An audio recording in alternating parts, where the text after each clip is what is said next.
Hello my dear student, स्वागत है आपका अपने यूट्यूब चैनल पे। और आज के हम इस वीडियो में चर्चा करने वाले हैं कि जब हम किसी उत्तल दर्पण के सामने हम ऑब्जेक्ट को रखते हैं, भिन्न भिन्न दूरियों पे ऑब्जेक्ट को रखते हैं, तो उसमें इमेज, उस दर्पण में इमेज उसका कैसा बनता है, इमेज की प्रकृति क्या होती है, साइज क्या होती है और आखिर कहाँ पे दर्पण में बनता है। तो तमाम जानकारी हम लेंगे उत्तल दर्पण से संबंधित। तो सबसे पहले हम कुछ फैक्ट जान लेते हैं, उत्तल दर्पण के बारे में फैक्ट जान लेते हैं। शायद मैंने पहले के वीडियो में बताया होगा, लेकिन फिर भी चलिए इस वीडियो में भी हम चर्चा कर लेते हैं। उत्तल दर्पण का सबसे पहला फैक्ट ये है कि उत्तल दर्पण में हमेशा काल्पनिक प्रतिबिंब बनता है। क्या बनता है? काल्पनिक प्रतिबिंब। काल्पनिक प्रतिबिंब को आभासी प्रतिबिंब के भी नाम से हम जानते हैं। क्लियर है? तो काल्पनिक प्रतिबिंब या आभासी प्रतिबिंब। और क्या बताए थे हम कि काल्पनिक का रिलेशन किससे चलता है? सीधा से। किससे? काल्पनिक का किससे चलता है? सीधा से। और वास्तविक का उल्टा से। हमेशा याद रखिएगा, वास्तविक तो उल्टा और काल्पनिक तो सीधा। ठीक है, दोनों का अलग अलग रिलेशन चलता है। तो काल्पनिक का किससे चलेगा? सीधा से, और वास्तविक का उल्टा से। तो उत्तल दर्पण में हमेशा काल्पनिक बनेगा और काल्पनिक तो सीधा। क्या होगा? काल्पनिक तो सीधा। क्लियर है? पहला पॉइंट। दूसरा पॉइंट मेरा यह है कि उत्तल दर्पण में हमेशा इमेज या तो वस्तु की बराबर बनेगा या उससे छोटा बनेगा। क्या बनेगा? या तो वस्तु के बराबर बनेगा या छोटा बनेगा। कभी भी बड़ा नहीं बनेगा, किसी भी परिस्थिति में बड़ा नहीं बनेगा, चाहे हम कहीं पे ऑब्जेक्ट को क्यों नहीं रख दें। ठीक है, या तो बराबर बनेगा या छोटा बनेगा। क्लियर है? तो ये भी तो पॉइंट ऑफ फैक्ट याद रखिएगा।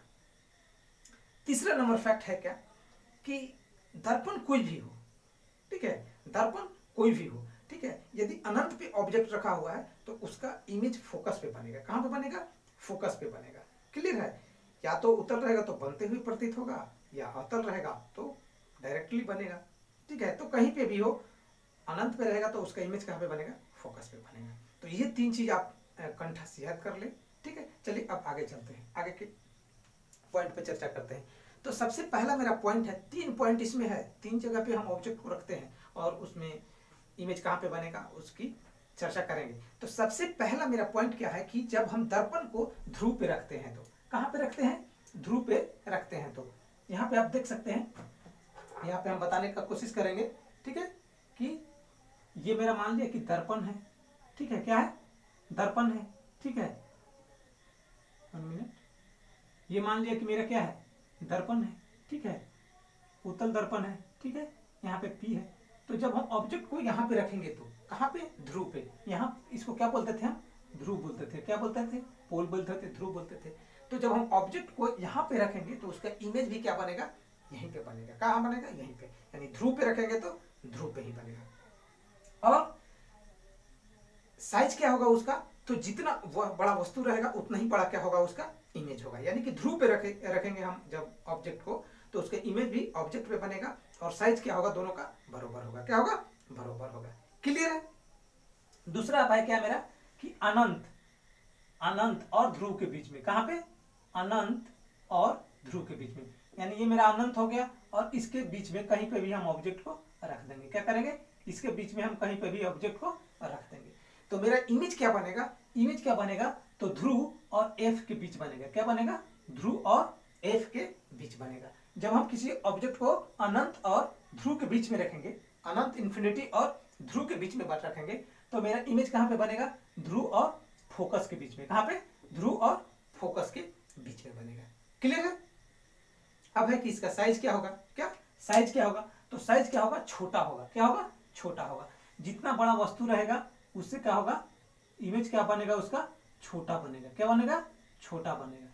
ठीक है, क्या बनेगा? छोटा बनेगा। और काल्पनिक और सीधा बनेगा। तो हर केस में काल्पनिक और सीधा बनेगा। कहीं पे भी रखेंगे तो काल्पनिक और सीधा तो बनेगा ही। ठीक है, लेकिन ध्रुव पे रखेंगे तो बराबर बनेगा और यहाँ पे रखेंगे तो क्या बनेगा? छोटा बनेगा। क्या बनेगा? छोटा बनेगा।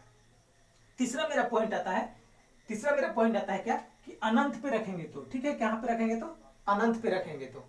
ठीक है, जब किसी ऑब्जेक्ट को हम क्या करेंगे? अनंत पे रखेंगे। जब अनंत पे रखेंगे तब उसका इमेज कहां पे बनेगा? तो मैंने बताया है कि कोई भी दर्पण हो, जब हम इन्फिनिटी पे अनंत पे रखते हैं तो उसका इमेज कहां पे बनता है? फोकस पे बनता है। कहां पे बनेगा?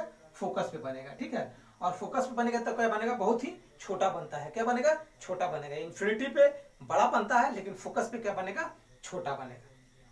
तो इस तरह से याद रखते हैं।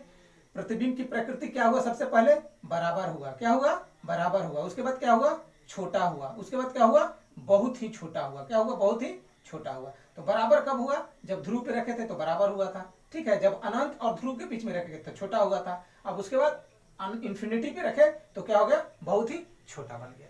तो इस तरह से 3 पॉइंट आप यहाँ से याद रखेंगे, क्योंकि बोर्ड के एग्जाम में भी 10वीं के एग्जाम में या जिनको 9th क्लास के चैप्टर वगैरह में दिया होगा, किसी स्टेट में 9th में भी दिया हुआ रहता है, 8th क्लास में भी पढ़ना होगा, तो यहाँ से आप ये तीनों पॉइंट को याद रख सकते हैं। क्योंकि यदि कंफ्यूज करना रहेगा आपको तो यहाँ से प्रश्न पूछेगा और फंसने वाली बात होती है। तो आप इस वीडियो को 2 से 3 बार देखें और सारे जो पॉइंट है इससे संबंधित वो आप क्लियर कर लें कि कहाँ पे रखेंगे ऑब्जेक्ट को, तो इमेज कहाँ पे बनेगा और उसकी प्रकृति कैसी होगी, स्थिति कैसी होगी। क्लियर है? तो वीडियो के बारे में राय आप कमेंट करके फटाफट दे दीजिएगा कि वीडियो आपको कैसा लगा है। वीडियो अच्छा लगा होगा तो लाइक कर दीजिएगा और वीडियो को शेयर भी कर दीजिएगा दोस्तों के साथ। और हमारे चैनल को सब्सक्राइब नहीं किए हैं तो जरूर से जरूर सब्सक्राइब कर लीजिएगा। तो चलिए मिलते हैं फिर नेक्स्ट वीडियो में। तो टेक केयर ऑफ, धन्यवाद बहुत बहुत वीडियो तक देखने के लिए। जय हिंद, जय भारत।